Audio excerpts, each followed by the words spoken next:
Okay, let's talk about the Miami Heat. This is a team that went from a complete afterthought to a three-time NBA champion. Their story? It's all about superstars, massive power shifts, and a team identity that was, well, forged in fire. We're going to break down how they built one of the most iconic franchises in the entire league. When you really boil it down, everything about the Heat comes back to these three things. You've got the rings, you've got the legendary names, and you've got this idea of Heat culture. It's not just that they win, it's how they do it. It's this wild mix of celebrity star power and just an incredible unmatched work ethic. That's been their secret sauce for decades. But it wasn't always like that. Not at all. The team started back in '88, and for years they were just kind of there, struggling. Then in 1995, one man shows up and changes absolutely everything. That man was Pat Riley. And he wasn't just a coach. He was basically the architect of the modern Heat. He immediately brings in Alonzo Mourning, this absolute beast of a center, and the flashy point guard Tim Hardaway. Suddenly, they had this tough, physical defensive core. They got a gritty identity overnight, and their rivalries with teams like the Knicks, legendary. They became the team that nobody wanted to face. And the results were immediate. I mean, a 61-win season is amazing on its own, but winning 32 of those games on the road, that's just insane. That's how they earned the nickname Road Warriors. It showed they were tough as nails, that they could win anywhere, and that this new mentality was here to stay. All right, so let's jump to the next chapter. That tough 90s team gets older, and it's time to rebuild. But this time, it came in the form of a young superstar they drafted themselves, and one of the most dominant players the NBA has ever seen. And honestly, it was just a masterclass in how to build a champion. First, you draft a guy named Dwyane Wade, who becomes the soul of your franchise.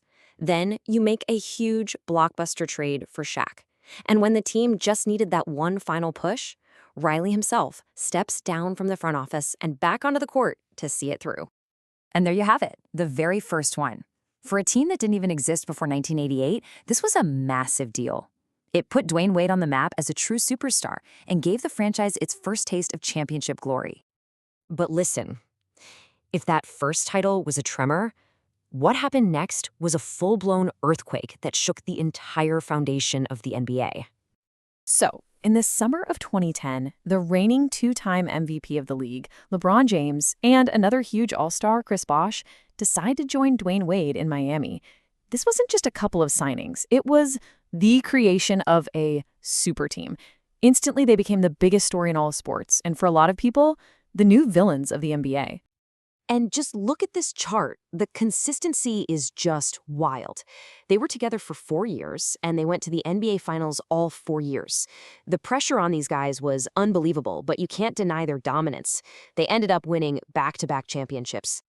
At their absolute peak, they were just unstoppable. That 27-game winning streak wasn't just a number. It was a statement. It was a team that had completely clicked, and they were playing some of the most beautiful, powerful basketball you will ever see. But that second title, it almost didn't happen. It came down to one of the wildest moments in NBA history. Game 6, 2013 Finals. They're down 3, just seconds left.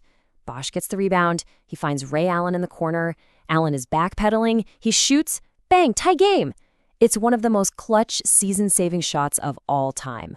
Just unbelievable drama. But, of course, all good things come to an end. After they lost in the finals in 2014, LeBron James announced he was going back home to Cleveland. And just like that, the Big Three era was over. Miami had to figure out who they were all over again. So, what do you do after a super team leaves? How do you follow that up? Well, you don't try to build another one. Instead, you double down on that gritty identity that Pat Riley started all those years ago. And that brings us back to Heat culture. What is it?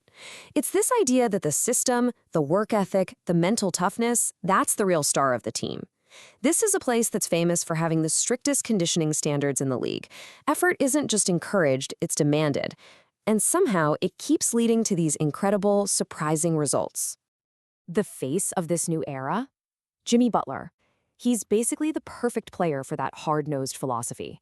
And he's surrounded by talented guys they developed themselves, like Bam Adebayo and Tyler Hero. They weren't a super team by any means, but they became a huge problem for every other team in the league. And you just have to look at the results. 2 completely improbable runs to the NBA Finals.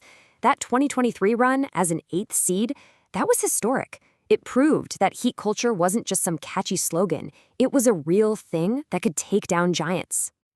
You can really see the whole story of the team just in how their look has changed. You go from this simple, classic jersey from their first season to the slick, modern uniforms they wear today. And of course, you have to talk about the Miami Vice jerseys. Those things became a massive cultural hit, and they just perfectly capture the whole vibe of the city.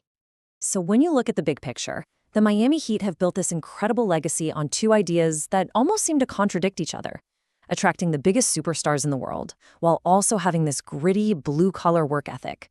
So the big question is, what's next? Do they chase another huge star, or do they trust that the culture itself is enough to carry them forward?